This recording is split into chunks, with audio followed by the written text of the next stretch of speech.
Hello, welcome back to Letterwatchd. This is episode 2. This is May 2021. We're doing it a little later than normal. We are filming this on June 8th, but it's okay. We're still going to talk about our May. We have to. Yeah, we have to. We got to go through it. We got to do it until we're in the grave now. Absolutely. Every month. If you're not familiar with the way this show goes, we basically, Ronnie and I, hello, Ronnie. Yes, hello. Ronnie and I go through our Letterboxd diaries, and we talk about everything that we watched this month, and we give some recommendations, we give some thoughts, we give our ratings, and it's just a fun way to go through it. Of course, so, yeah. my first movie is May 4th. I watched Captain America: The Winter Soldier. It's a very good movie. I assume I rewatched this because I wanted to see how Sam and Bucky react. I wanted to see how Sam and Bucky act together in that movie, because obviously Falcon and the Winter Soldier had just wrapped at that point, so I probably wanted to go back and get a little nostalgia. Then on May 5th, I watched The Conjuring, and I gave it 4 stars. This is a rewatch, of course. Captain America was as well. I really love this movie. It's one of those great horror movies that I always revisit and go back to. Then that same day, I rewatched The Conjuring 2, gave it 3.5 stars. Also very good. I recently did a video on Mayhem Pictures about the latest Conjuring film, which we'll talk about for the next month video. But I basically didn't really like this new one. And I talk about why, and I talk about how the first 2 did a lot of things better that I wish this movie kind of followed. So you guys can go check that out now if you've seen the new Conjuring film. If not, then don't watch it. I remember Halloween, I don't remember what year, was when the first time I saw Conjuring. We were over your house. Oh, yeah. And I remember I really liked it, but that was at least... That was at least 8 years ago. I think it was 2013. Yeah, so I definitely have to rewatch that movie. Yeah, that same day, this is a big day, I watched Captain America: Civil War, following up with that Winter Soldier energy. Rewatch, gave it 4 stars. I also really like this one. This might be my favorite Captain America movie. It might be my favorite MCU movie. I don't know. I haven't looked back at all the MCU movies in a long time. I do know this and Ragnarok are up there for me, and obviously Endgame and Infinity War. Yeah. But yeah, those are my first 4. I think Ronnie, we're finally getting to you here. I have May 6th. You have anything? So do I. That's my next one too. But you go. I'll go. I watched our favorite, everyone's favorite, Uncut Gems. Yes. I watched this because I finished college, and I was on that little gap before my graduation, so I was I just want to watch something that I know that I'll love. And I do love this movie. It's a great movie. However, during this rewatch, I realized why I cannot give it 5 stars. I love it so much, but for me, the first half of the movie up until the weekend fight is pretty good. It's pretty good. I think the Safdie brothers do a very good job at trying to, envelop and give the audience a peek into this world that Howard Ratner is living, which is just this unbelievably, this unbelievable chaotic mess of a life. But I find that it's 4 stars for me. I think the 4 stars, that first half. Okay. That first half. Okay. No. The second half, after the weekend scene. Yep. After the weekend fight, the movie kind of has a black screen. It's almost like a part 2, because it's a hard cut to black, and then the next day starts. That until the end of the movie, I love so much. I give that 5 stars. That last half of the movie, I love so much. Okay. I think the Safdie brothers do such a good job at just having a situation just play out. Mm-hmm. That's why I think the first half I don't enjoy as much, because there's kind of something going on, and they're kind of just trying to develop things. And obviously, they've only made a handful of movies, so they're very young. They're gonna get so much better. Yeah. And they're already amazing now. I think they do such a good job at just having a situation happen. The opal, just having that, he's finally gotten it. And then he's like, you know what? No, we're going to bet it now. And that's the situation that plays out. And I think they just do such a good job at just letting things just chaotically just happen. And you're just on your edge of your seat, and you just have no idea what's going to happen next. Oh, yeah. And at the end of the movie, you're just like, wow, what I just watched, but it's just so good. So I give that, obviously, a rewatch. I give that 4.5 stars. Yeah. If you guys want to hear more about us gush about Uncut Gems and A24, you can go back and watch our episode of the Mayhem Zone, which featured Ronnie. Yes. Myself and Will host another show called the Mayhem Zone, if you don't know. And we talk about Uncut Gems a lot in that one, and we also talk about just A24 films overall. So if you want to hear more about that, you can go watch that episode, because it's pretty good. I like that episode. Yeah. May 6th, I watched A Quiet Place. It's a rewatch. In preparation for A Quiet Place Part 2. I don't know why I watched it so early in the month, because A Quiet Place Part 2 did it come out like very late. Yeah, like the last couple of days. I gave it 3.5 stars. I'm a little. I don't know why I did that. That's pretty low. I guess maybe I didn't really rewatch this one. I think because I do. It was one of those on, and I watched it. Okay. I would probably, if I were to rewatch it, because I like that movie a lot, I would probably give it 4 stars if I had to rewatch it. But I do like this one. I think it's pretty iconic. John Krasinski really knows how to handle horror, which is so surprising. Not just horror, but like world building, which is really cool. And that's like a very important skill to have, I feel, as a creator. Yes. And to see John Krasinski kind of hone that and own it in his directorial debut is really awesome. Unfortunately, I'm not so keen on A Quiet Place as you are. I remember watching it. It's fine. I remember watching it like maybe 2 years ago. I gave it 3 stars. I thought it was okay. Yeah. But again, it is one of those, because the reason I rewatched it with my girlfriend. I think it is one of those movies where it really, the theater kind of helps it. Mm-hmm. Yeah. I don't know if because that's probably why I wasn't as high on it this time around. Because I didn't see it in theaters, that has an effect on you, Yeah. I watched Gravity at home. I kind of don't even like that movie now.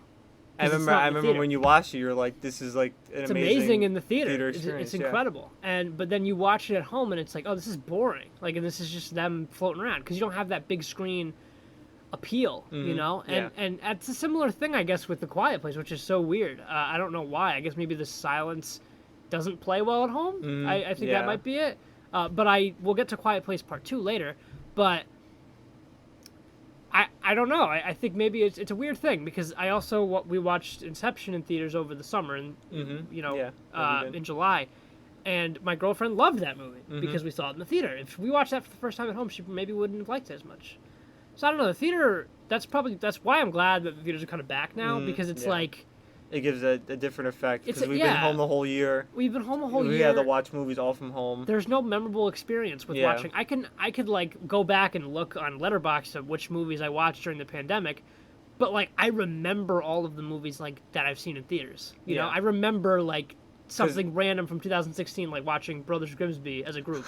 Yeah. That was 5 years ago. And I can't tell you what I watched on Netflix in 2016. Yeah. But I could tell you like where we were, what like row we were in, and who was there. Yeah, who was there, how nobody was in the theater, and like it was a great experience. Yep. It's a thing that theaters have that like you don't get anywhere else.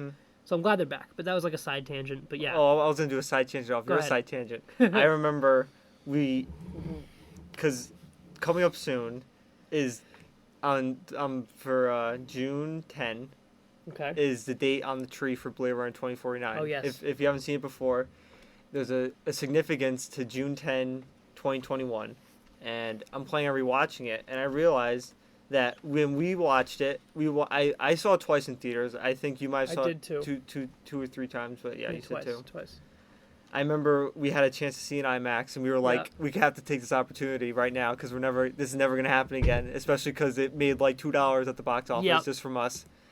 And I remember being like, that was a must-see in IMAX. Like, that was such a good experience to see. It was amazing. And recently, I thought, what would have been amazing advertising would have been to show the movie one night in IMAX. June 10th, 2021. Get people back in the theaters. You go, this is a movie by Denis Villeneuve. He's having a new movie come out soon called Dune. Yeah. If people are interested in Dune, they can see this movie and see how he directs and get hyped for Dune. This would have been such good publicity stunt that just did not happen at all. I don't know if it's the same studio. Oh, no, is it? It is. Are they both Warner Brothers? Brothers? Yeah. Yeah, that would have been a good... I don't know why they didn't do that. Because that would have been so really smart cool. Because it's significant to the story that and then date. show like a scene from Dune. I would go. Yeah, I would have went. I wouldn't care. I would have gone anyway. Yeah. But for sure, I'd to see a scene of Dune. Because that would have been like what we did over the summer with Inception. We saw right. Inception. It was And they Christopher showed, Nolan. like, a little bit of Soon was Tenet. coming Tenet, Yep. and they showed Tenet. That would have been amazing publicity for Dune, and he just didn't do it. And I was No. like, I was so upset with myself. I'm like, they could have done this. I would have spent $40 on a ticket. I would have. I don't care. I don't know about 40. I would have. I would spend 25. To see like IMAX, like believe it or not, IMAX, I would spend 40 because I know it's such a special occasion and event. Because it's like again, like last time, it's never gonna happen again. Yeah, it's true.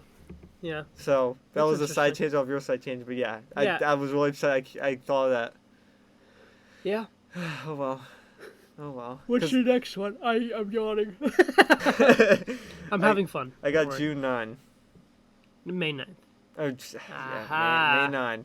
Okay, you go for it. Yes, I have 10. So May 9, I watched Serpico, which is by Sidney Lumet, and we talked about him a little bit last time Like because Dog Day Afternoon, right? Dog Afternoon, and I think Network.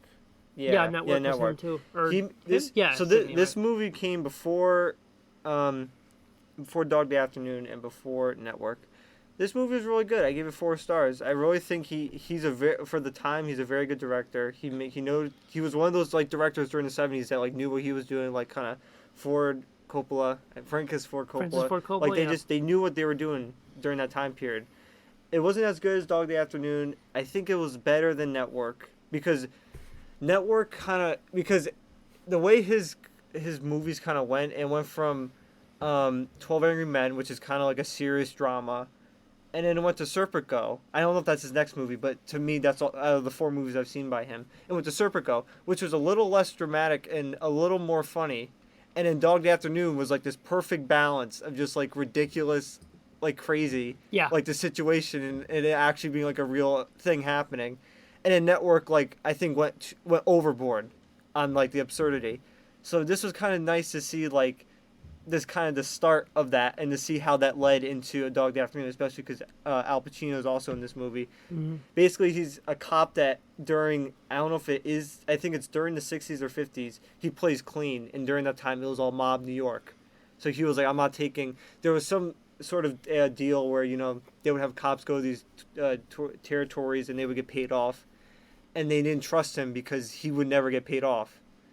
And this actually has a little connection to Uncut Gems, if you want to know. Do you want to know? It's kind of a spoiler, but it's kind of not. Okay. He gets shot the exact same way as Howard Ratner. Yeah. Okay. How is that not a spoiler? He survives. Oh, okay. And I'm like, it's just ridiculous. But yeah, he gets shot the exact same way as Howard Ratner. And this guy lived like such a weird life because after this, he moved to like Switzerland. This is a true story? Yeah.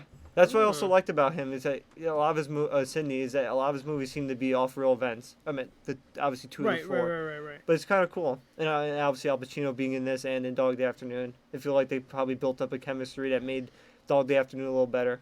Yeah.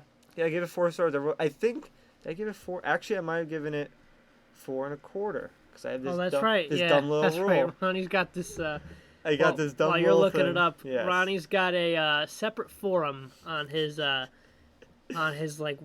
list section where he basically says these are the movies that I think are better than 4, but not quite 4.5. And I believe some of the movies on there are like Avengers Endgame. Mm-hmm. I don't know. I'm on it right now. Okay, what do you got? I can go over real quick. Sure. 2001, After Hours, Endgame, Before Sunrise, Boogie Nights, City of God, Coco, Collateral, which is coming up. Okay. Full Metal Jacket, Good Time, Good Will Hunting, Hereditary, Inception, The Last Crusade, Indiana Jones, La La Land, Leon the Professional, Malcolm X, Moonlight, Nocturnal Animals, Old Boy, Requiem for a Dream, Spirited Away, Terminator 2, The Girl with the Dragon Tattoo, The Place Beyond the Pines, and Zodiac. Okay, so quite a list. That's my little list, yeah. Of 4 1/4 movies. They just fit in that niche little area that I can't because I can't give it that 5.5. I just know it's better. It's better than a 4. Yeah. It was not part of the list, unfortunately. That's okay. But I did enjoy it though. Okay, very nice. I have your next one. What is it? May 16th, May 16th. Right? I'm a little bit away. Did you? I have a nightmare of stuff to get through. Is this? I'm gonna speed run this. Okay. That's okay. Take your time. All right. May 10th. Saw the first one, 2004, 3.5 stars. Really liked this movie. This is a rewatch. I actually have seen this one before.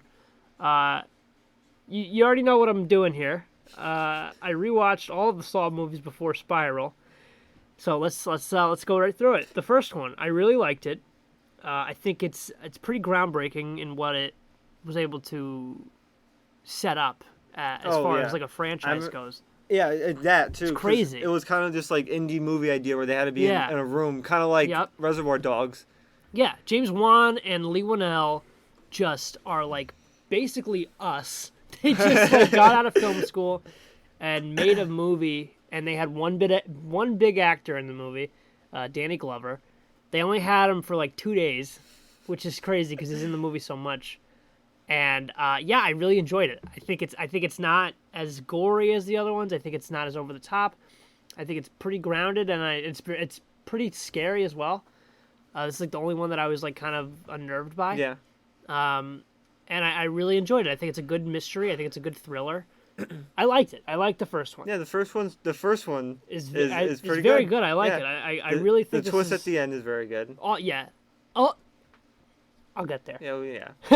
Yeah, because after this, it goes into nightmare stuff. Yes. Well, after that, after three, it's nightmare.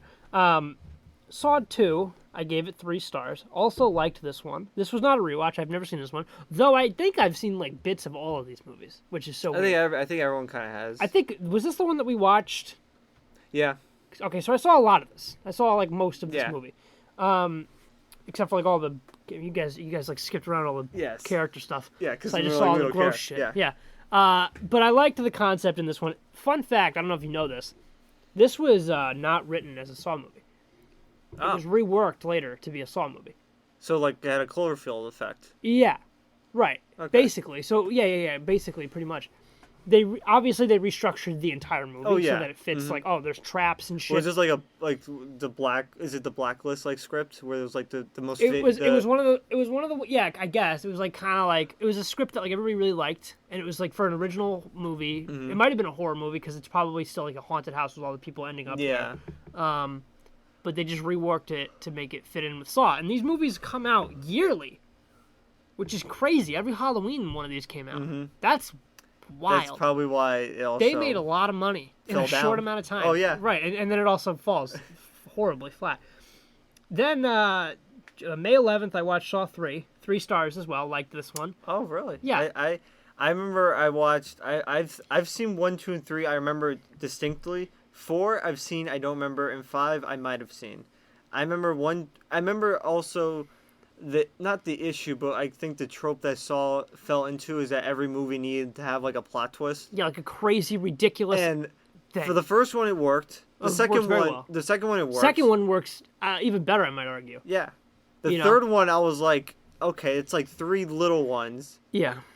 And then I was just like, after 3, I was like, I'm just checked out of this. This franchise. This is ridiculous and awful. Yeah. But sorry, continue. But I liked this one.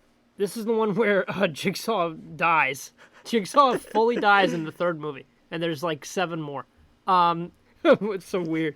But I liked this one. I think this is the one where this one was disgusting. Actually, this one was gross. Yeah, this one was gross. Yeah. This is the one with like the pig guts. I hated that. That was gross. Oh yeah. That was awful. I hated it. It's like my least favorite. And then the girl like chained up with the in the cold room. That was awful. Yeah. This one's pretty messed up, but I liked it. I thought it was good, and I liked the whole like, you have to save him and do open brain surgery on him. It's like gross. Yeah, it's also like ridiculous. Yeah, I know it gets so ridiculous, but this is the last one that I really liked. Yeah, I would agree. I think that it works as a trilogy, having him also die at the end. Yeah, right, exactly. But they're just like, we gotta pump out another one. Yeah, we gotta do Detective, whatever the fuck. I forgot his name already. Okay, I took a little break from Saw with these next 2. May 12th. After Saw 3, I was actually like, all right, I'm just going to go see Spiral with those 2. And then I got the second dose of the COVID vaccine, and I felt like ass. Oh, yeah. So I just watched all the rest of them, and then I was like, fuck it, I have nothing. I called that probably contributed to you hating them so much. Maybe, yeah, because I was miserable. May 12th, I watched The Interview. Rewatched it. I gave it 3 stars. It's funny. I like it. It's so funny, and I think I mentioned this to you when I watched it. I think you did, yeah. It's so weird to be removed from all of that now, because back when this was coming out, This was like the most movie... scandalous thing ever. Yeah, it was going to start World War III, and now I watch it and I'm like, oh, they're singing Katy Perry. It's funny. It's like, but I'm like, no, I don't. Just a few years removed, and it's crazy. Like, a couple years removed, and it's like, oh, this movie's funny. This also like this movie happened. Yeah, that too. It's kind of weird that this was even made. Yeah. I still can't believe this was made. I have very little to say about that movie. Yeah. It's funny. It's fine. It's okay. Yeah. James Franco and Seth Rogen, recent news. Recent breakup. Yeah, recent breakup.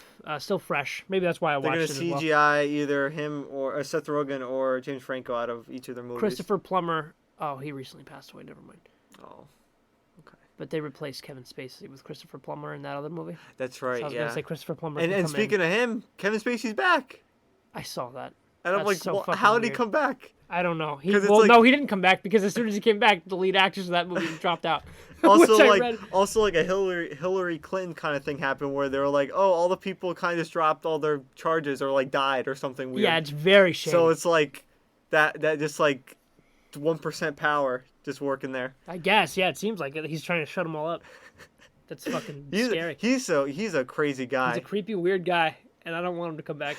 But he's coming. I'm afraid. He's going to come back anyway. I mean, he's a great actor. He is a great actor. That's why the crazy's good for him. Yeah. But now it's not good because we know what he did. It's not good for us because we all know. We're watching that darkness on screen and we're like, we know this is not acting anymore. Yeah, we see American Beauty and we're like, oh, this is part of your life too. Yeah, basically. Okay, the next day, fucking May 13th, I watched The Mitchells versus the Machines. What? Wait, can I just see this? It's an animated movie. So listen, here's why I watched it before you criticize me. Oh, I've heard this is pretty good. Okay, yeah. No, it wasn't good. Oh, I saw the Letterboxd rating. I gave it 3 stars. Okay. It's cute. Okay, yeah. It does the Spider-Verse animated style, which you'd think is pretty cool, right? Yeah. And like Phil Lord and Chris Miller, the guys behind Spider-Verse, wrote this one. I think they may have even directed it. Let me see here. Did they direct it? No. But they did not direct it, but they were very heavily involved. They produced it. I didn't really like it. I thought it was kind of annoying. It was just like one of those movies where it's like, oh, this is for kids. And you watch it and you're like, this is like cool and all. And some parts are funny, but it's not like Cloudy with a Chance of Meatballs. Like, it's not that good. It's not even, it's definitely not Spider-Verse. You know, it was just fine. I didn't really, I found myself, that was the first movie I watched with the COVID vaccine. I watched that and I was like, oof. That was when you were fully microchipped up? Yep, and I was miserable, yeah. And so then I got back to the slaughterhouse. May 14th. Oh my God. This is a lot. Today was a big day. May 14th will go down in history as the day where Jake watched 1, 2, 3, 4, 5, 6, 7 movies in one day. Here we go. Wow. And they're not even all Saw. One of them is not Saw. Jesus. So, all right, Saw 4, 2 stars. We're going down here. Yeah. Saw 4, 2 stars. This was the last one that I had any sort of hope for. I was like, all right, here we go. And then it was bad, and I was like, I don't like the storyline that we're about to follow. And then they follow that storyline for the next 3 movies. Saw 5, same day, 2 stars. Terrible. Maybe might be the worst one. I don't know. No, the worst one is not I know the worst one. I'm looking at it. Same day, Saw 6. 1.5 stars. This one was cool, actually. There was one part that was cool. I don't know why I gave Saw 5 2 stars. I'm going to switch it right now. Saw 5 gets 1.5. Saw 6 gets 2 stars. Saw 6 was pretty good. Considering. Yeah. Considering, yeah. There was one trap in this movie that I really liked. I don't know if you remember this. 5 or 6? 6. I don't remember. I haven't seen 6. I don't care. You can tell me. 6 has a trap where, like, the movie follows this, like, businessman who, like, denied Jigsaw. Is he, like, the nephew of the cousin of the uncle of Jigsaw or something that has to now take over Jigsaw? No. He doesn't take over. He's going through the traps. It's like this banker guy who, like, he decides, like, oh, no, you're probably going to die soon, so we're not going to cover you. Oh. So it's, like, fucked up. And it's like, all right, well, that's not that. Going on what basis? Just, no basis. Yeah. And it's like, maybe you should go through a Saw trap. Let's see this happen. So he goes through a Saw trap. A series of them. It's one of those movies where I noticed like a formula to these, where like some of them follow like one person going through like the whole thing, the whole movie, and then they cut back to other people. Yeah. It's weird. I don't know why. Some of them I kind of liked, but This one has a businessman guy, and he's going through them, and there's one great trap where there's like a merry-go-round, and there's a gun, and he's like, you have to save 2 people. You can only save 2. The rest of them are gonna die. I've heard of this. This part was cool, and then it's the shotgun, so there are people getting like blasted in the face. I like that trap. That's all I have to say about that movie. That was the only good thing. My partner Jake likes people getting blasted in the face by a shotgun. I don't know if I like what you said that I'm your partner. Anyway, my podcast partner. Your co-host, yeah. On this show, on your other show, you're partners with Will. Yeah. Don't give me that Same look. day. Same day. Saw 3D, the finale of the epic Saw franchise. Or was it? Or was it? No, it wasn't.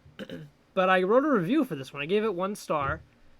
And I wrote, I don't think this needed to be in 3D.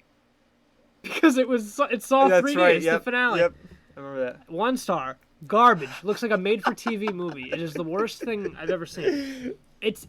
Holy crap, dude. It's so bad. I want to tell you the ending twist. You can tell me. I don't care. So. You gave it 1 star. So. The end of this movie. Jigsaw's wife is kind of like still around. She's not like actively participating in the murders, but she like knows that they're happening and she's okay with it. And Jigsaw's long dead already. And then there's that shit cop, the new Jigsaw killer, I forget his name. So he's doing the killings now, and he's a cop. So it's like it's all in on the fucking Yeah. So just the wacky nonsense of the Saw franchise. So he ends up killing Jigsaw's wife with the bear trap mask thing.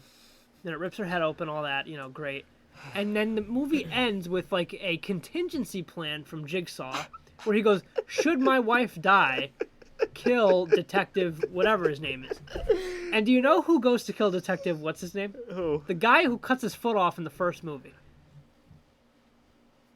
So he takes his mask off at the very end of the movie, and it's the guy from the first movie.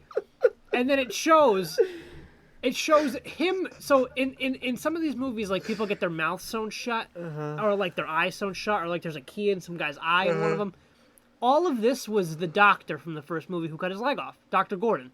It's all him. It's been him doing all of these procedures, and I'm like, okay, cool twist, because like people are gonna go ooh, but if you think about it for another 2 minutes, you're gonna be like, wait a minute. This in the first movie, he held his family captive. Jigsaw held Dr. Gordon's family captive. Why would he want to work with him after that? He'd be like, no, man, I survived your trap. Let me go. That's what I would do. I just love this franchise. That is the stupidest thing so stupid. I've ever heard of. It's just ridiculously dumb. Oh, it's so bad. It's dumb. So now my brain is mashed potatoes. And the same day, I watched The Woman in the Window. Oh, yeah. Read the book. My girlfriend read it as well. So this was like a big moment for us. We were going to watch the movie together. We were all excited. It's on Netflix. And it's kind of terrible. It's not great. It's not as bad as Saw 3D. But it's not even as bad as like the last 5 Saw movies, but it's pretty dumb. It's just that it was boring. It could have been good. That's what almost makes it worse. Because going after Saw 3, and Saw 3D, you see the pit. You see where everything's just crashing downhill. Yeah. You have no expectations. Yeah. But this, you were like, it might be good. Yeah. And then just to have it be like okay is kind of a letdown. It's disappointing, but it wasn't all bad. I like Amy Adams in the film. She was pretty good. The story from the book is there. It feels like one of those movies that got like just ripped up by a studio, where it's like, oh, we don't like anything that happened in this movie. Let's just fucking figure it out. Let's Rise of Skywalker this. Let's Batman versus Superman this. Let's Suicide Squad this. It felt like one of those movies, because this was also delayed from the theater because of the pandemic. It was thrown onto Netflix. Yeah. You can see why. Or Netflix actually bought it, so good for Netflix. Yeah. I hope they didn't spend much. But I don't know. It was fine. Like, it's one of those movies, if you've literally got nothing else to watch, you could check it out.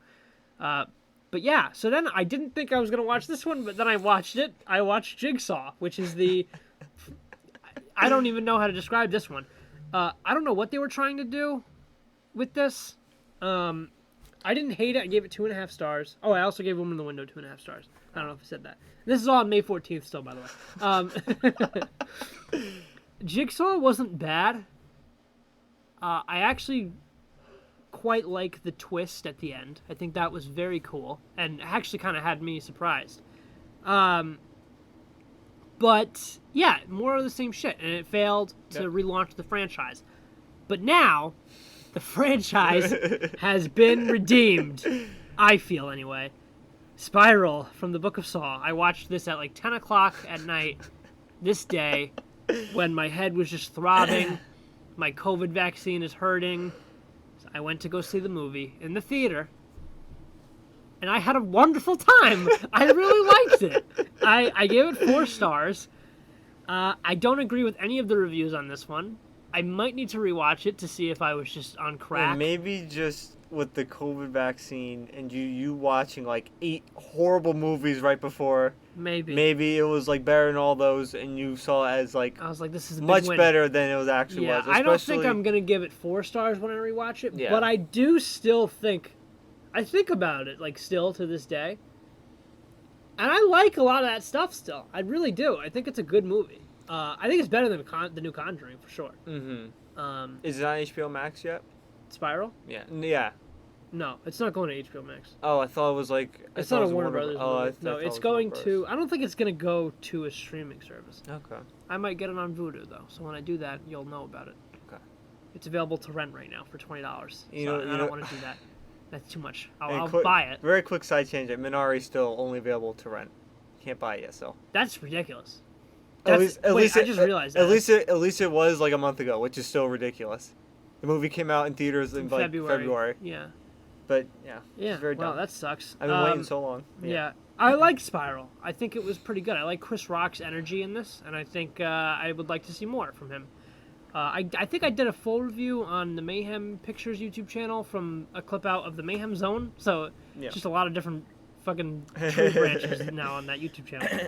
All right. We're not caught up to you yet, are we? May 16th. I have May 15th. I watched... This is it. This is my last one. Those Who Wish Me Dead. The new Angelina Jolie movie on HBO Max. Yeah. It's okay. I gave it 3.5 stars. I probably would go lower if I were to rewatch it. I think it's okay. I think I would give it 3 stars now.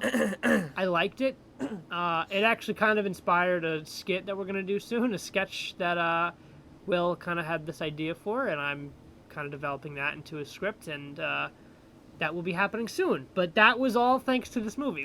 There was a dynamic in this movie that Will kind of got himself attached to, and now we're going to make that a little thing with Patrick Conroy and myself. Is the one I'm thinking of? From Abductee, it's that one, yeah. Okay. There are 2 hitmen in this movie that talk a lot, and they kind of like act casual after doing horrible things.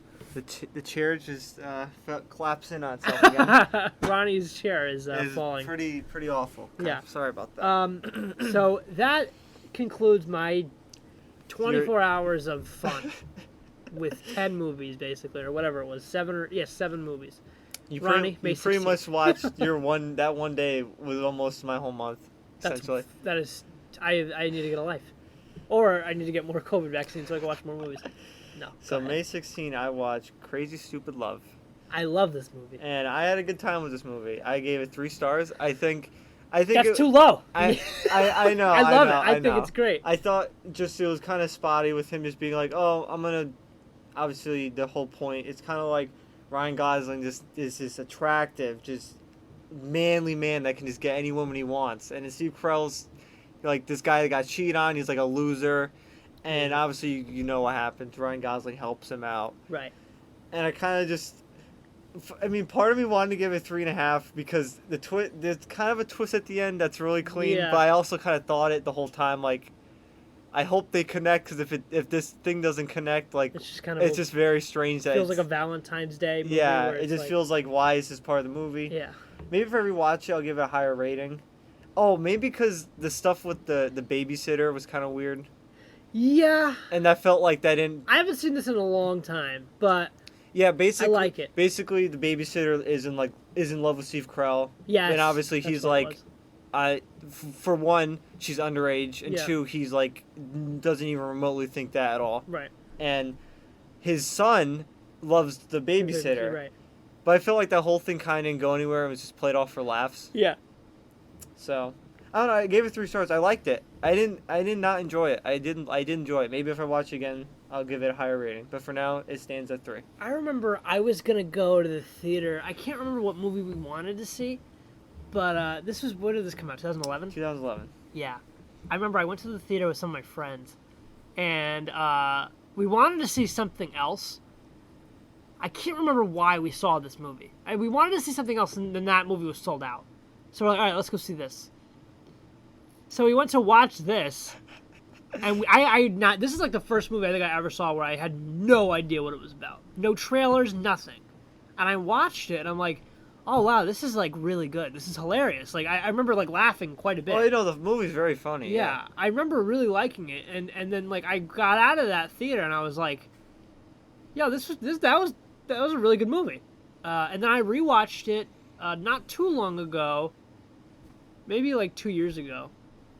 And I same thing. I really loved it. I makes me want to like rewatch this soon. I love this movie. I think it's great. I think it's, for me, it's one of those movies that I do like it. Yeah. What made you decide to watch? Was it just on something? It was on something, and I've seen some of the things from like Instagram movie accounts where they're like, this is like one of the highest blacklisted like scripts of the year, like of 2010. It was like one of the highest ones that didn't get picked up. And obviously Ryan Gosling, he is top shelf, just like he is a top shelf man. Yes, he can have anybody he wants, and as the movie shows.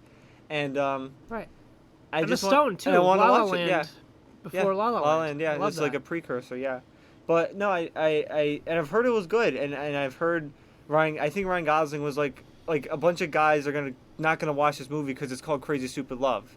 Right, and it was kind of like a chick flick, but I liked it.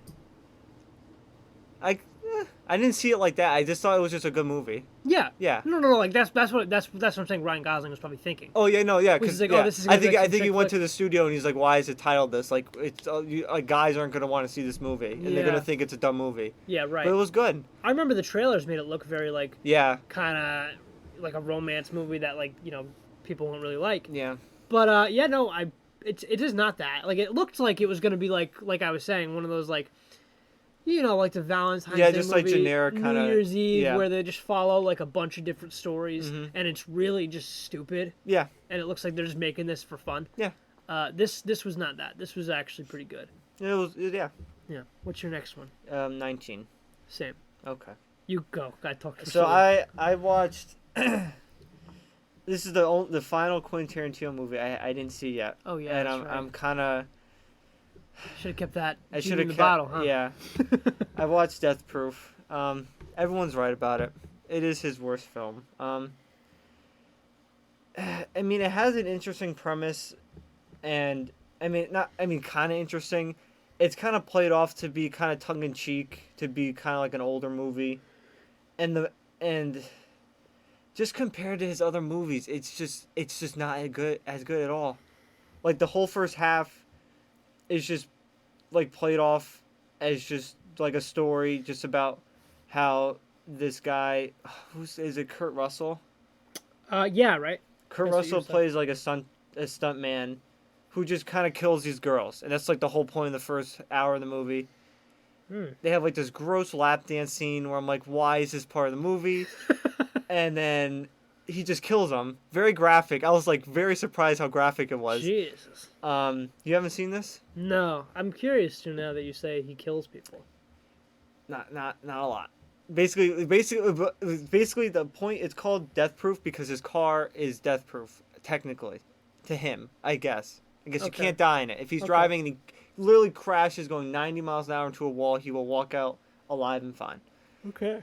So basically, he kills them by crashing his car into them. That's why it's kind of this tongue-in-cheek, kind of like this wacky kind of... It's a Grindhouse movie. Wasn't this released with something else back-to-back? I think it was. With a Robert Rodriguez movie. It was just them trying to like do an experiment. Maybe I should have seen that too. I don't know if they're connected at all. But I think maybe thematically they're kind of similar. Maybe. It also felt kind of snuff filmy a little bit. Like that's what they were going for. Yeah. Well, Grindhouse and I think Snuff were a little different because he was like stalking girls. It was very uncomfortable. Yeah. He had like a camera. It was very good. It was very clean the way they did this. They had like, I don't even know what kind of aspect ratio, but it was like you can tell it's from a camera or like a lens, and he's just watching. Now this is the second half of the movie. There's like a whole new set of girls. He's just watching these girls in a parking lot, and it's a really long take of just them walking, and you're like, you can tell he's like moving around, like looking at them. Yeah, yeah. And I'm like, this is very uncomfortable. Like I don't feel comfortable watching this.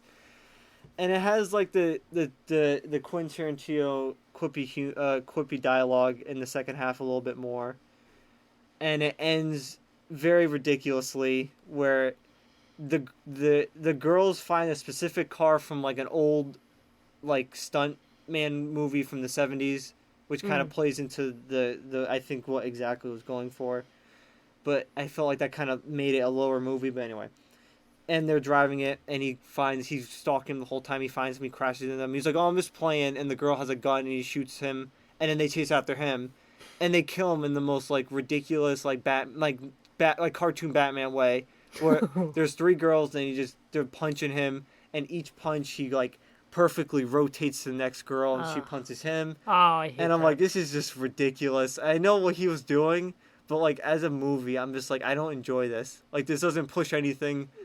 And I gotta check this out. I need to see it this. feels very reminiscent of Once Upon a Time in Hollywood, where he's just Right. playing into like his own like idea, rather than pushing something that could be really good or unique. So I still enjoyed it. I think it's a fine time. I gave it 3 stars, but it is definitely his worst movie. Wow. This is May 19th, right? May 19th. I watched a movie on May 19th. I think I watched it because this didn't come out on Netflix until 21st. I watched Zack Snyder's new movie, Army of the Dead. It's way too long, just like everything else that he makes. I think Zack Snyder's I like him as a director. I think he's a great like filmmaker, and I think he understands film. And you listen to him talk about like cameras and stuff. I really feel like he just loves this shit, and I think that's really, really awesome, especially in like a big Hollywood guy. Mm-hmm. I gave it 3.5 stars. I think it's a really great premise. I think this movie like inspired me to like want to make like zombie movies and to like maybe try to like crack a good story with like a zombie thing. So I don't know anything about this movie. It's a zombie movie? Yeah, it's a zombie. So it's Dave Bautista. Yeah. And like a group of other like ragtag people, and not Crystalia because they CGI'd him out of the whole movie. It was so crazy how they did this. They got like a new actress to be Crystalia. They shot the movie with Crystalia. Yeah. And then they they green screened him out of the movie. That's crazy. And then they put an actress in there. And so it kind of, in some of the scenes, it seems like they're talking to a guy. Like Dave Bautista is like, oh, hey, buddy, like, you remember me? You know, and it ends up ultimately working out because it's like, oh, he just said buddy. Yeah. But it feels very like bro-y. Yeah. You know? So it felt like he was talking to like a guy. But it's basically a movie where a zombie thing breaks out. I'm not going to tell you how because it's... I will tell you how because it's dumb. This is a stupid part of the movie. It starts with a married couple. They're just married. They're driving away. And then they're driving on this like a bit like desert kind of area. It's like Vegas. Mm-hmm. And so they got married in Vegas. The girl's like going to give him roadhead. Mm-hmm. So they do that. And then they're driving like head on into like a military like transport truck. Okay. And throughout this scene of like just like kind of tension, the 2 military guys are in the convoy being like, "What do you think we got here? Like we're like, like some like Area 51 shit. Like what is this? Like what do you think this is?" So they crash and it's all crazy, and then the transport thing goes flying, like the shipment container goes flying, and it's a fucking zombie. And so the zombie breaks out, and some of these zombies are like not zombie, like they're like high intelligent, like society, like this new thing has kind of happened here, where they're fast. There's a tiger zombie. It's crazy cool. And like they're all kind of like are aware. Mm-hmm. You still got your zombies that are kind of like idiots. And they just walk around all slow. But then you got like fast, like buff zombie guys. And it's really cool. And so there's this whole society. So basically Las Vegas goes to shit. So there's this great like opening title sequence where the zombies take over Vegas. And fortunately they're able to kind of like, they throw these like shipment container downs all around Las Vegas. They show this in the opening credits of how everything happened. And then it cuts to like present day, and I'm like, that should have been the movie right there. Is like the zombie outbreak in Vegas. Yeah. Like at the casinos and all kinds of shit. Like they show all that at the beginning, and I'm like, this would have been so cool to have a whole movie about this outbreak. But instead we have a heist film, where a heist zombie film. They ultimately, in the present day, Dave Bautista is working as like a fry cook. Like he's just kind of like a, you know, down on his luck guy. He lost his wife, I believe. Yeah, his wife turned into like a zombie. He had to kill her. It was sad. And then his daughter like doesn't talk to him anymore because of it. And so he gets this offer from this like businessman, this like billionaire. And he's like, I have $200 million below the casino in a safe. Mm-hmm. If you get like a group of people to go down there and risk your lives, you guys can keep that. Like, oh no, sorry, you can keep 50 million of it. That's what it was. And so Dave Bautista's like, okay, sure. So they do it. So and then they go into Las Vegas, zombie wasteland of Las Vegas, and they go to the casino, and they try to steal $200 million. That's the movie, and it's I love that premise. I think it's a lot of fun. That sounds like a really fun premise. It is. It's a lot of fun. Like, see, something like that seems like that would just be a fun movie. Yeah.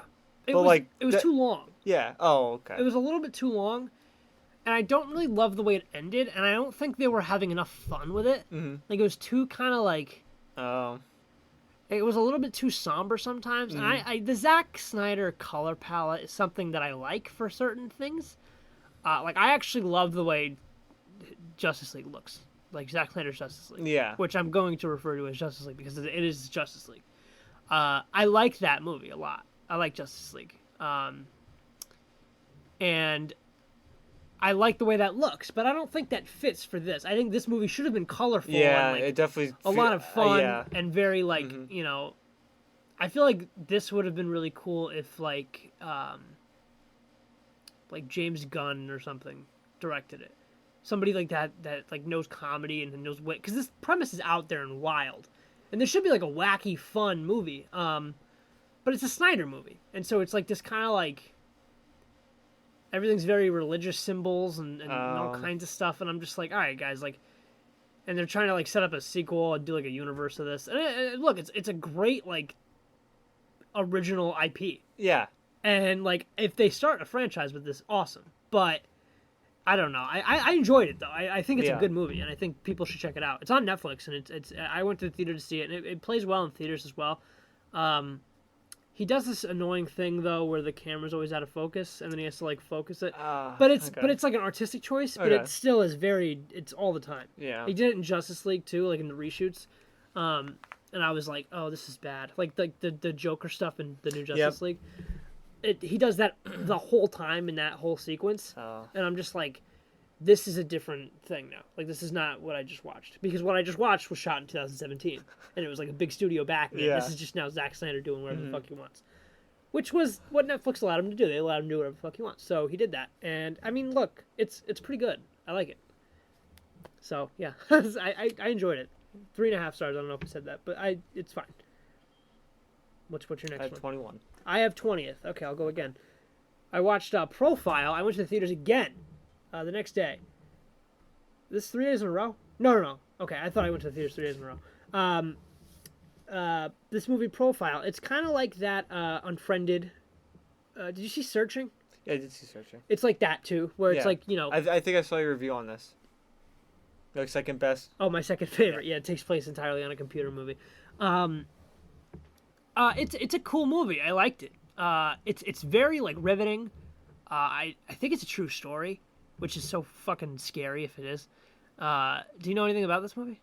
No. Profile? Okay, here we go. It's pretty good. And I recommend it. I gave it 3.5 stars as well. But this one is like a good 3.5. You know, like Army of the Dead. I'm like, yeah, it was pretty good, but it should have done more. But this one, I'm like, no, this is good. So it follows a woman. She's a journalist, and she has to kind of infiltrate in a way. Not infiltrate, but like get intel on ISIS. Oh, okay. This is like 2014 is when it takes place. Like at the height of ISIS and like all of they're like trafficking women to join them. So she's trying to get to the bottom of that. And to do so, she poses as a woman that's trying to join ISIS. Wow, okay. And it's terrifying because then she starts doing that. And it's like she's talking to the people. She meets a guy. She ends up catching feelings for the guy. Oh, my God. And so the whole time you're on edge and you're like, what the fuck? And then, like, by the end, it's scary. This movie was unsettling.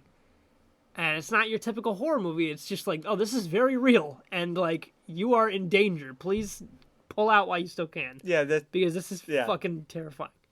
So that's how I felt about it. I don't want to say anymore because I think that you should watch it. It's very scary, but it's really good.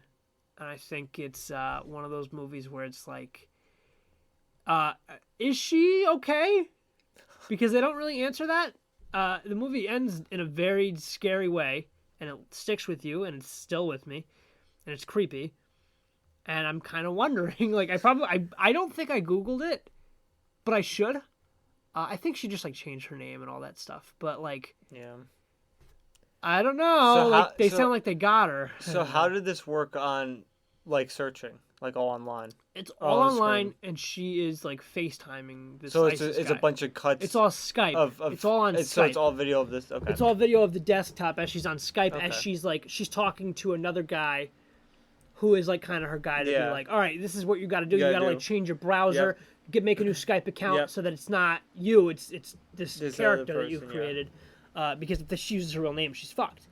So she uses this fake name and makes, like, a new browser and everything, and it's, like, because, like, there's, like, certain, like, movie things that have to happen, you know? Of course. Like, the ISIS guy is, like, show me your desktop. It's like, who the fuck ever says that, you know? Yeah. And but for the sake of the movie, you're like, oh, my God, like, all of her personal shit's on there. He's going to see it, and it's going to be he's going to find out that it's not this person. Yeah. And so you're terrified, and then she's like, oh, no, my computer died, so, and then she leaves the call. And then it's like, and then she calls the other guy, and she's like, what do he wants to see my desktop. Like, the next time I see him, he's going to want me to show him and I get it, like, you're an ISIS, like, you need to be kind of hyper aware of everything and be like, oh, who is this? Are they trying to infiltrate, you know, this and that? And so she's like, she makes a new browser, and it's, like, totally clean. There's, like, one picture of, like, a tiger, because, like, the guy likes tigers, so she's trying to, like, appeal to him. Yeah. Changes her background to the tiger. And then he's like, this looks like like, what is this desktop? Like, nobody has a blank thing like this. Yeah. And so it's kind of, like, funny, because it's, like, you know, he's kind of, like, catching her. Yeah. But she's like, no, it's not a big deal. Like, I just like to delete all my shit. Whatever she said. Yeah. Stuff like that. So that's how it kind of works. It's all on the computer, FaceTime calls. And she obviously has a husband and stuff. She makes, like, a fake Facebook account, and she's, like, just sharing all of, like, the beheading videos and stuff. Oh, like Devin. Okay. Yeah. No. Yeah, but, like, just sharing all, like, the stuff that they're posting. And, yeah, there's a lot of tension there because, yeah, I don't want to say anymore. But, like, it's very good. I enjoyed it, and the more I think about it, the more I want to revisit it because it's a unsettling movie, and it's not a horror movie per se, but it sticks with you and it makes you think a lot. So I enjoyed it. That's Profile. Yeah, go check it out if you haven't. It apparently came out in 2018. I don't know why it's like released in theaters now, but I enjoyed it. So I have 21. I'm good. Yeah, go for it. So I saw Rush. Oh yeah. I really enjoyed this movie. I really wanted to give it a 4-star, but I gave it 3.5. I really did like it a lot. I think the whole premise of the movie is that there's these two racers and they have this big rivalry. One's like a party guy, very loose cannon, just does kind of whatever he wants. And the other guy's very strict, very meticulous. He's like, I don't like people. I go home to see my wife. I don't stay around for parties. And they're formula racers, and they kind of Thor and Zemo. Yeah, and they rise the ranks, and they eventually meet in Formula One, and the whole premise, the big thing in the movie, is that Zemo. Daniel Bruhl. Yes. He.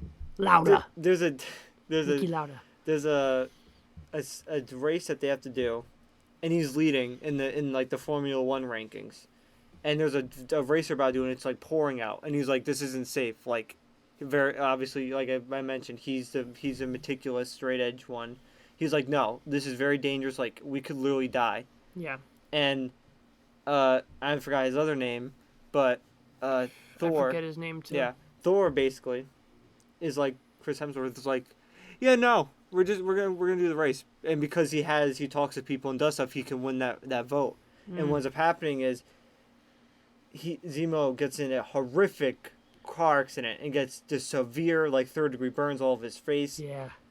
And you see him in the hospital recovering from it, and like what he has to do to get like his lungs like fixed because smoke and just whatever got in his lungs, and he has burns in his lungs.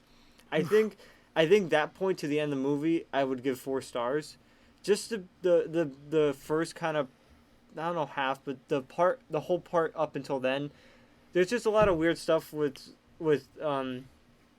and again, I feel like this is kind of what I explained last time too with the biopic, where they kind of had to put things in because it was what actually happened in real life. Yeah. Rather than it would work better as like a movie and a story if you just didn't include it. Because you have Chris Hemsworth, he has like a wife that's really like attractive. It's just a relationship that doesn't work. Yeah. And I feel like they focused too much time on that because it literally didn't lead to anything at all. She just leaves him and he just goes back to partying, and he's like a. It's kind of the whole point of it, that he just leaves, he goes back to partying, he's a good racer again. But basically, like, if he has a woman in his life, he can't race as well. But that could have been, like, a 10-minute thing, because Zemo's wife, like, I think that was an appropriate amount of time to be like, he has a wife, like, he's a family man, and that was, like, an appropriate amount of time to show her in the movie. But then you have Chris Hemsworth's wife in the movie that they kind of focused too much time on, that was like, this is kind of unnecessary. But I really did enjoy this movie a lot. I really, really liked it. 3.5 stars. I remember liking it too. I think I just saw it in the theaters that one time, whenever 2013, I think. And I liked it. Yeah. I saw it with my dad. I enjoyed it. But yeah, I haven't revisited it. But I would like to. I think it's good. Yeah, but based on a real story. Yep. So yeah. If you want to research that, you can go see the movie. Yeah, it's a good watch. Mm-hmm. What's your next one? 24. Okay. On May 24th, I saw Hard 8, which is a Paul Thomas Anderson film, because he makes like Boogie Nights and The Master. Is that Phantom Thread as well? Phantom Thread, yep. Okay. So he's kind of like one of those Instagram movie account heads where they're like, this is a good director. Yeah. This movie, I had like a little list for him, and I actually didn't have this on the list. I saw it on Amazon Prime, and it was relatively short. It's only 100 minutes. So I was like, I'll watch it.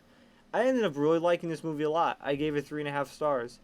I think I could have, if it was longer and had a little more depth and just more going on with it, I would have given it 4 stars. Mm-hmm. But it is a little short.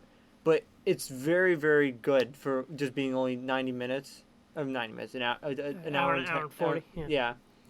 Basically, you have Will Ferrell's, I forgot his name, but Will Ferrell's brother and stepbrothers. John C. Reilly? Yes, because he's Paul Thomas, he's one of his actors. One of his guys, yeah. And he plays this guy who's kind of down his luck. He needs money to have a funeral. And this older guy kind of shows him how to gamble at casinos or he gets like voucher credits. So it's like this fake way of like spending more money than he actually is. Right. And then it cuts to a year later, and he falls in love with this woman that works at the casino that they're always at. And a situation happens, and they have to kind of work and deal with it. And there's actually kind of a twist as to why he helps him. Why the older guy kind of went out of his way to help John C. Reilly. And I really liked it. But if it was a little longer and it had a little more going on with it, I would have given it 4 stars. I think this movie was very underrated or just unknown. It sounds like it's underrated. It was very never good. Heard of it, the ratings on it on Letterboxd like aren't that high. It's like a 3.6, but I think it's pretty good. I really liked it a lot, and Samuel Jackson's in it. Oh yeah. Yeah. Very nice. And it made me learn how to play craps, kind of. Basically, a hard 8 is when you roll the dice and it's 2 4s, And a soft 8 is if you get an 8 and it's like a 3 and a 5. Okay, gotcha. So now I know how to play craps by watching this movie. Very nice. And Philip Seymour Hoffman's in it. Before he was, I think, also famous. one of his guys, I think. Yeah. Yep. He's in a lot of his movies. He's in The Master. He's in, I forgot what else, but yeah. Synecdoche, New York? He's in Boogie Nights. Yep. I don't think Synecdoche, New York is by Paul Thomas It's not, now. yeah, I was going to... I know who it is. But this was before he was famous, I think. Because I try to look it up. Because he's in it for like literally 5 minutes. But it's not played off as like, oh, featuring... Look at this guy, right. Yeah, because that's what they do for Samuel Jackson. Because they're like featuring... Kevin Spacey in 7 or something. Yeah. So it was good in it for the role he was in. Very nice. I really liked it. Yeah, 3.5 stars. I'll have to check some of these movies out. Because, I've been trying to watch more. I haven't watched a lot in June so far. But, I haven't either. Yeah, I got to keep going. What's your next one? 26. Go ahead. Okay. On May 26th, I watched Mystic River. Oh, this is a great movie. Which, it was really good. I liked it. I gave it 4 stars. I was almost going to give it a higher rating, but the way it ended and like the way you figure out what actually happened, it was kind of a letdown. They built up this whole story where there's these 3 people, these 3 kids, and one of them gets kidnapped when they're young, and then it cuts to them older. Yeah. And one of the kids is a cop. One of them is like this kind of creepy, kind of mysterious, not like intriguing mysterious, but kind of mysterious, weird, not weird either, but kind of this like not normal guy. And one guy owns like his own shop, and basically his daughter gets killed. And the whole point of the movie is that you think it's the friend that's the creep one the whole time. Yeah. And the whole movie plays out, and you see him figuring out that, oh, this guy that I knew when I was a kid, I think he did it. But the way it ends is very just bizarre and strange and kind of weird, and it kind of turned me off a little bit. Let's go into spoilers because I need to be refreshed. I saw this a while ago. Yeah. I know Sean Penn kills the weird guy, Tim Robbins. And I was like really upset. I wasn't upset, but I was like... He didn't do it. He didn't do it, no. But he just says he did it because he wants to hear that? Because he's also kind of going insane. Tim Robbins, yeah. Or I Sean think... Penn. Yeah, Tim Robbins, yeah. I think that's the actor's name. Yeah, the guy from Shawshank. Yeah, he's like, because whatever happened to him when he was a kid was like horrible. They don't tell you that either, right? They don't tell you exactly what happened, but yeah, they allude to it and something they kind of fucked up. Yeah, like he basically got like kidnapped and probably raped. Yeah. But it's basically he didn't do it, and he says he didn't want to say anything to anybody because he killed a child molester, like someone actively going to like do something to a kid, and he like kills him. And then they're like, well, why didn't you say anything to the cops? And it's like, well, you killed somebody. Like, obviously he's going to get jail time for that. Mm-hmm. And the cop friend also, I think he was, because I feel bad because I don't remember some of this movie, but it was really good. The cop friend, this is why I was like, there's kind of going off from the spoiler. No, sorry, I'll go back real quick. The ending is like strange because the cop knows he killed the friend, but then he just doesn't do anything. And I'm like, you're a cop. You're supposed to, this is your job, and you just like let him go for literally no reason either. So does the movie end with like you don't know who killed the daughter? Yeah, I think no. You know who knows? You know who did it? Remember, the guy was gonna. There was a kid that was gonna leave with his daughter to go to Vegas to leave their lives behind. It was like his brother. It was like his deaf brother. Oh. And I was like, this is so like out of. I remember something happening in like a house. Yeah. I remember that too. It wasn't like, oh, this is so out of left field. This is such a good plot twist. It was just like, why? Yeah. It was. I think it was the kid from Sixth Sense. And Billy Joel Osment. Yeah, I think it was him, and he just didn't talk the whole movie. Oh, yes, I remember. It was just so weird. I was like, why did he do it? It was like I forgot the reason. It was like really dumb. It was just like he was jealous of him or something. But I thought the movie was going to do really interesting that they didn't even touch upon, which I was really upset about, is that they're like the reason, and so basically the dad of the daughter that got Sean Penn, his daughter was the one that got killed. He doesn't like the kid that that might be going out with the girl, which he is, which they were. And then he doesn't like him. Suspect for a bit, right? Yeah. Yeah. And he doesn't like him because basically when they were the dad of that kid, was him and Sean Penn. They did like a robbery one time, and yes, they got caught, and he ratted him out. He ratted out Sean Penn, and he went to jail. That's why he doesn't like him. I thought what they were gonna do, which they didn't do, which I was so upset about, because basically it goes the other way, where they say, oh, they have this gun. If we can find that gun, we can prove that the kid actually did kill his girlfriend. What I thought they were gonna do was go, oh, Sean Penn was tied up in this robbery with him.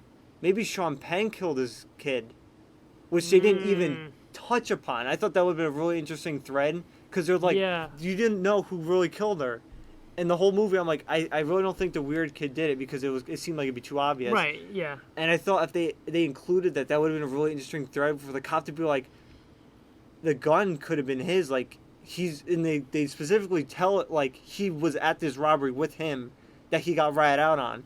That would have been really interesting for the cop to be like, oh, maybe he did this. Maybe he killed his own daughter, because maybe he found out. Just briefly consider it, yeah. Maybe he found out that he was going out with this kid that he knew he didn't like, or the kid that he was like, I don't like this kid. Maybe he got so upset about that he actually went off and killed her. Right. But they didn't even remotely touch about that at all, and they just were like, oh, it's the kid. Yeah. Which I got really upset. I didn't get upset, but again, I was like, this would have been such an interesting little side tangent for them to just at least bring up, because it's a point they should have brought up, because realistically, they were at the same crime that he got ratted out for, using a gun that they say was the exact same gun that killed the daughter. Yeah. It would be like, oh, he's a suspect now. You're right. Because it's a murder weapon that he's specifically tied to. Yeah. That they just didn't bring up at all. Yeah. That's what I thought would have been really interesting. And in the ending, where he knows the cop. Very upsetting. Kevin Bacon, I think, is the cop. Kevin Bacon, yep. Which is also interesting, because he was in Crazy Stupid Love for like 5 minutes. He's like the love interest that Steve cheat on. Yeah. Two very different movies, but yes. He just lets him go for literally no reason. They're like at a parade, and they're like giving looks at each other, and Sean Penn does this really stupid, like, oh, I'm such a tough guy. He goes out on the street, puts on sunglasses, looks at the guy, takes them off, gives him a look, and puts them back on. And I'm like, why was that any of that necessary? It's just ridiculous. He's a freaking cool guy. He's gonna walk out, put them on, take them off, look at him, put them back on, and then the movie ends. I'm like, this is so. That was the end? That was the end of the movie. And I was just like, this is so dumb. Yeah. But yeah, it was still a good movie. Yeah, I I just kind of. Who directed that? Was it a big director? It was what's his face? Clint Eastwood. Oh. So as much as I pooped on the movie, I still really liked it. Some of those things I didn't like, but it was still very well directed. It was a good, interesting, like, mystery kind of murder movie. So yeah. 4 stars. It's surprising that Clint Eastwood directed that, because usually, like, Clint Eastwood's very hit or miss as a director. I mean, I shouldn't say hit or miss. He's, like, mostly good. But there's a couple things that he directed where it's like, why? Yeah, like, why? Like the 15-17 to Paris. Horrible movie. And then he directed, like, The Mule. It was a decent, movie. That he stars in, right? Stars in it, and he's like 80, he's like 95 years old. Yeah, and then he's, like, having sex with, like, fucking 20-year-olds. And it's like, no, sorry. I know you can cast yourself and you can write yourself, but Jesus Christ, this is not believable. It's so strange to think that he's still alive after all this time. Because you think of, like, Once Upon a Time... not Once Upon a Time. Imagine if he passes away today, that would be really rough for us. No, Good, the Bad, and the Ugly. Yeah. Just, like, imagine... I didn't see that. Imagine, like, that. Because for that, I think that movie was shot in, like, the 1800s. Because it just feels... not because it's bad. No, actually. But it feels so authentic to the time. Yeah. And then to see that he's still alive now, in modern time, it's very jarring. It's very, very strange. Yeah. I like Clint Eastwood. He's cool. Yeah. But, yeah, that's very funny. He's to see him direct such a great movie, and then, like, bottom of the barrel shit like 15-17 to Paris is so bad. What's your next one? I have 28. Okay, I got 27. Quiet Place Part 2! I love this movie. It's so good. John Krasinski made a very good sequel. He's, to see him, like, fully behind the camera now is because, the first one he fucking died. So this one, there's a prequel thing in the beginning. Yeah, I was going to say, it shows how this happened. Oh, okay. And it's very good. I love the beginning of this movie. All before the title even comes on. And it's so good. Just to see, like, the world's really noisy.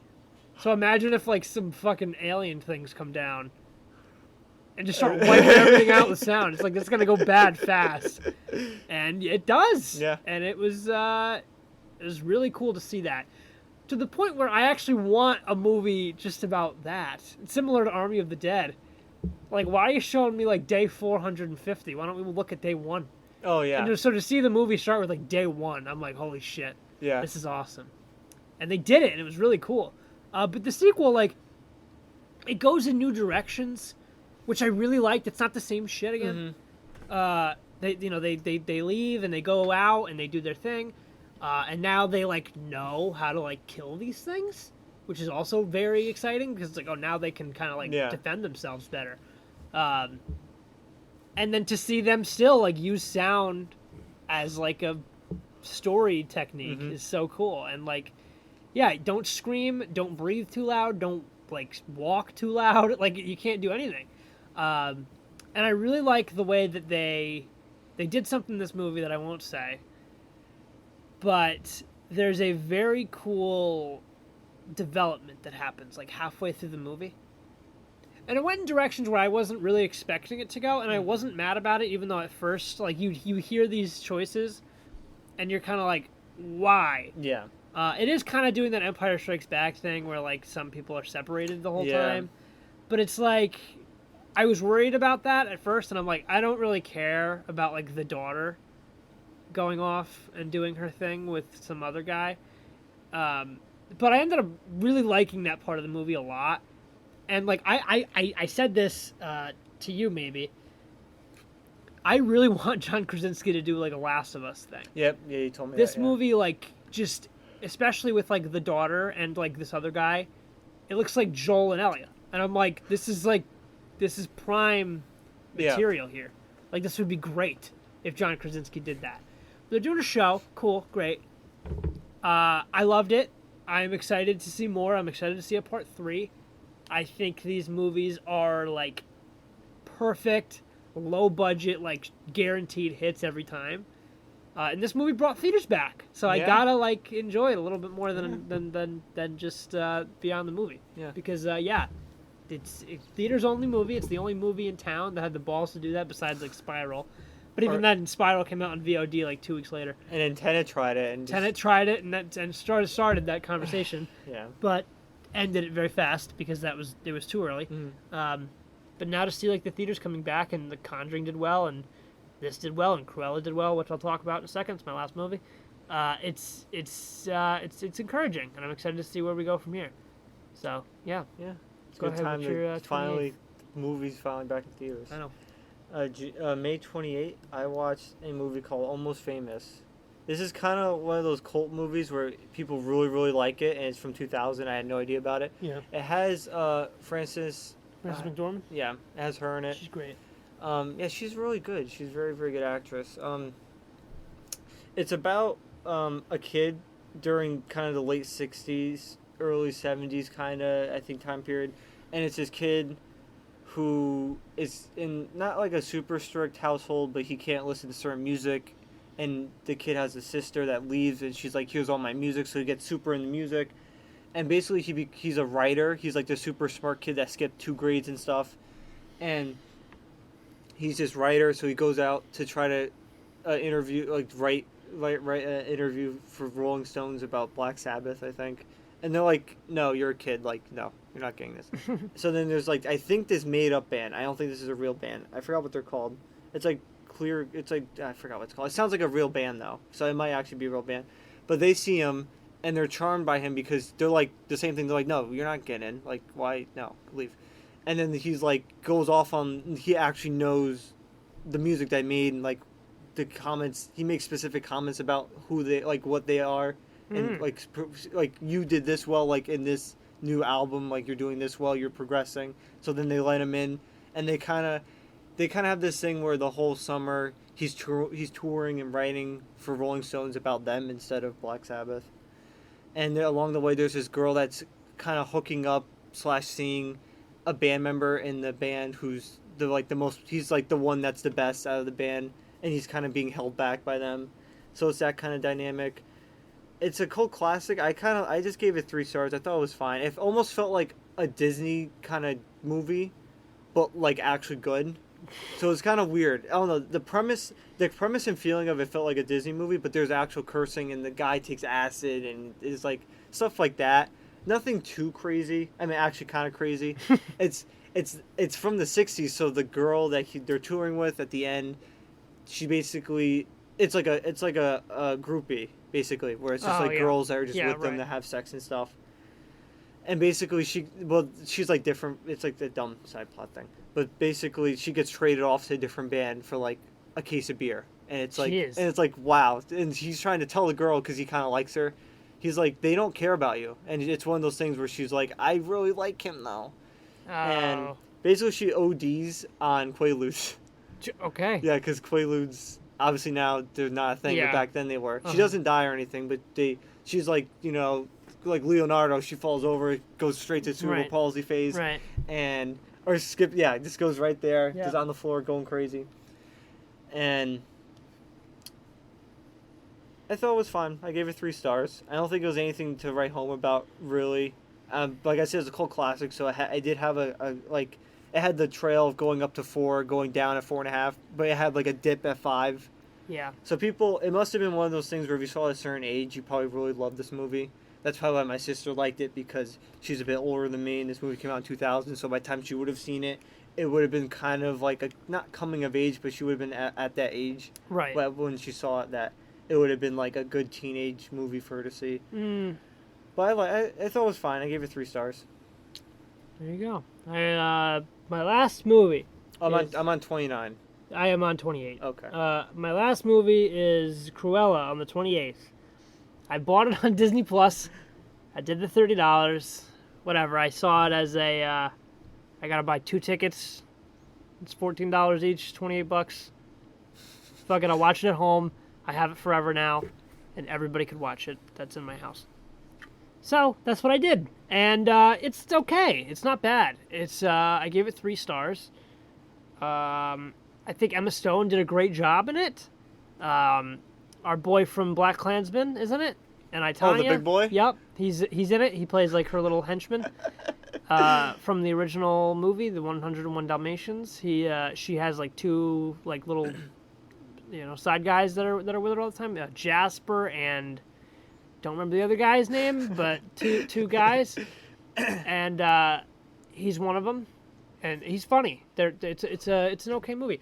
I think the beginning it's way too long.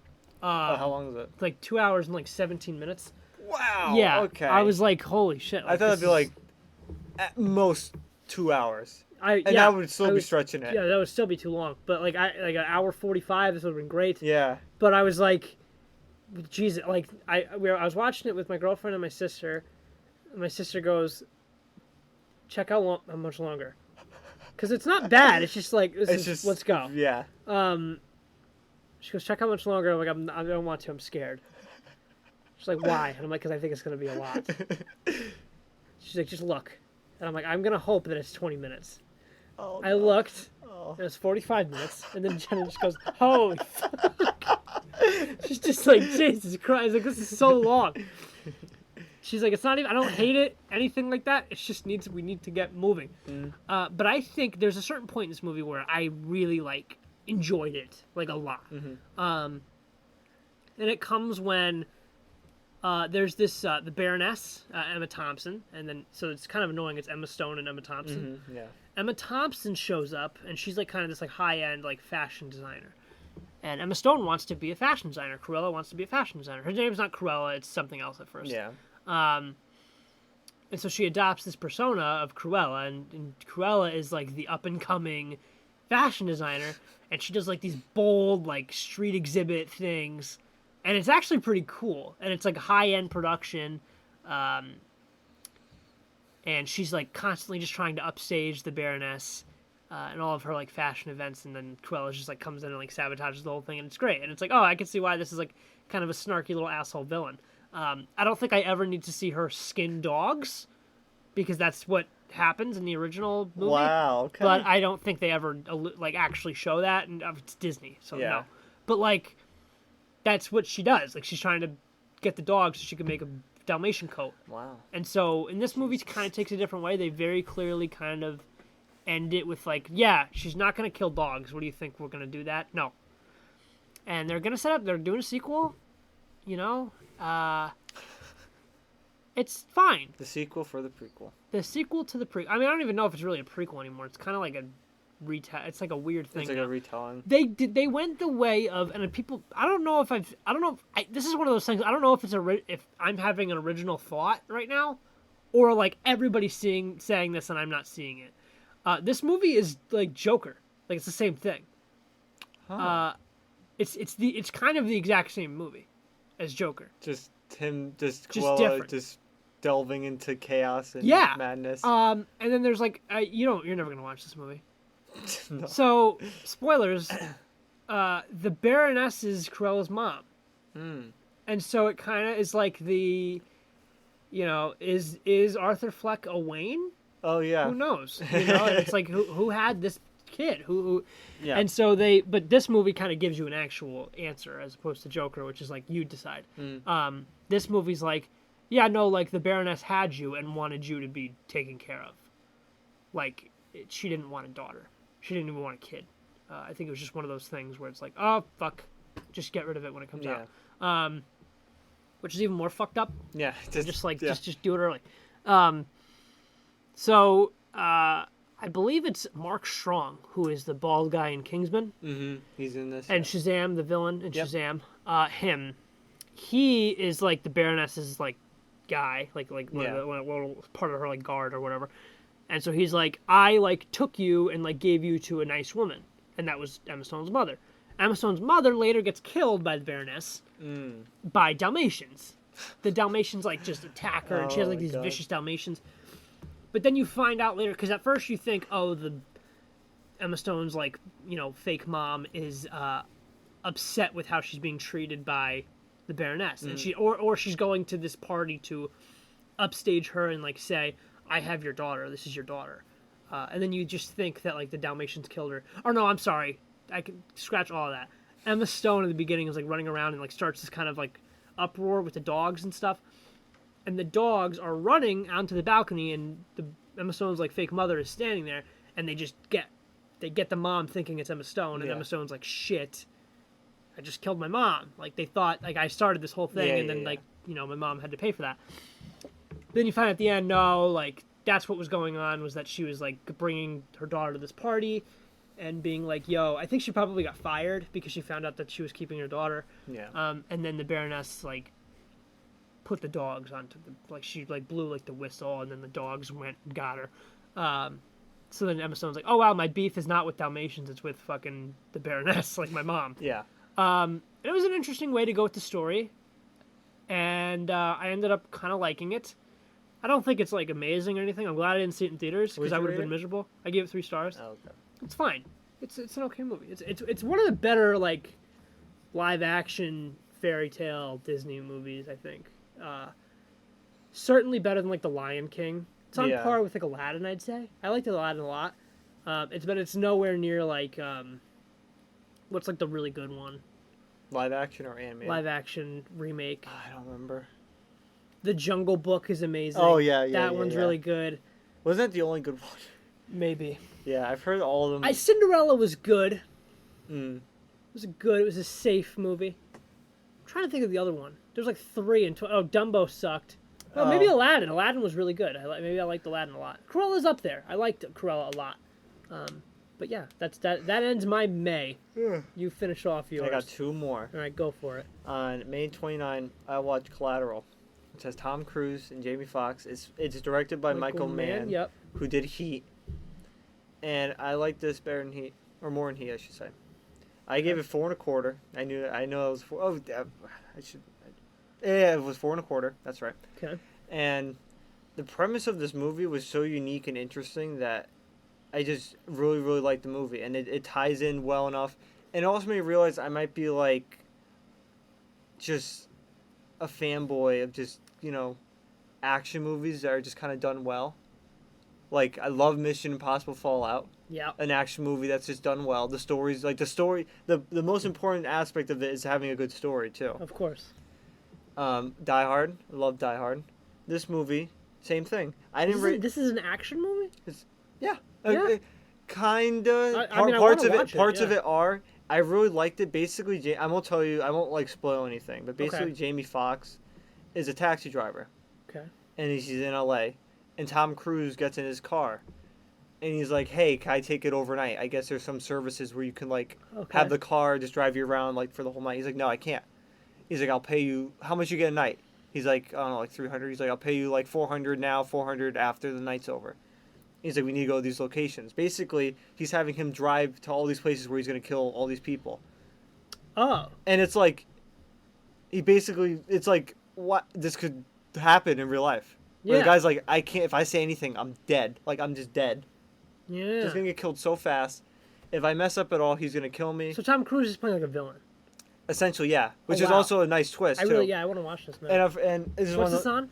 This was on Prime? Prime, I think. Yeah. Okay. I didn't give it 4.5 because the ending too was kind of anticlimactic and it kind of just ends. But the whole premise and the movie throughout was very well directed and I really liked it a lot. Awesome. I don't want to say too much because Yeah, I'm on a cruise kick lately. Seeing my last month, my April breakdown Yeah. of all of the Tom Cruise movies that I Yeah. watched. So I will definitely check this out.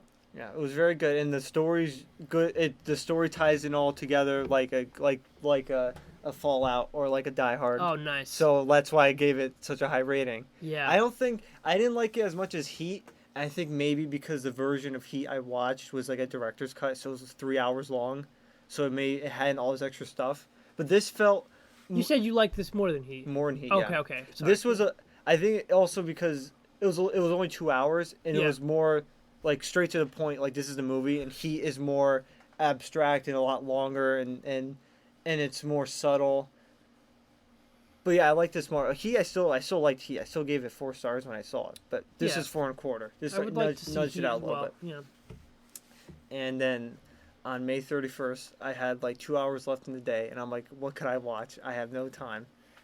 And I watched the hit new Emma Stone movie, Zombieland. No. Oh yeah, we both ended the month with Emma Stone. Look at that. Yes, I watched Zombieland because I was like, this is an hour and 20 minutes. Perfect. I've been wanting to see this movie, and it's nice and short.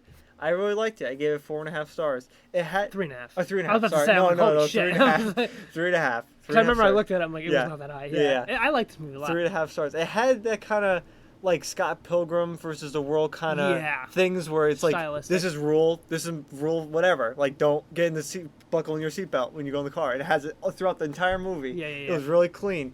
Good and world building as well. Yeah, Same very thing good as our world movie. building, yeah. Another zombie movie Yeah. that's like really inventive and cool. And they have all the characters except the girl's sister, who's not really that unique. All the characters I really liked. I like Woody Harrelson. He's great. He's like the tough guy who's Tennessee. like, and Tennessee's like, I need Twinkies. Like that's all he cares about. That's all he's looking for.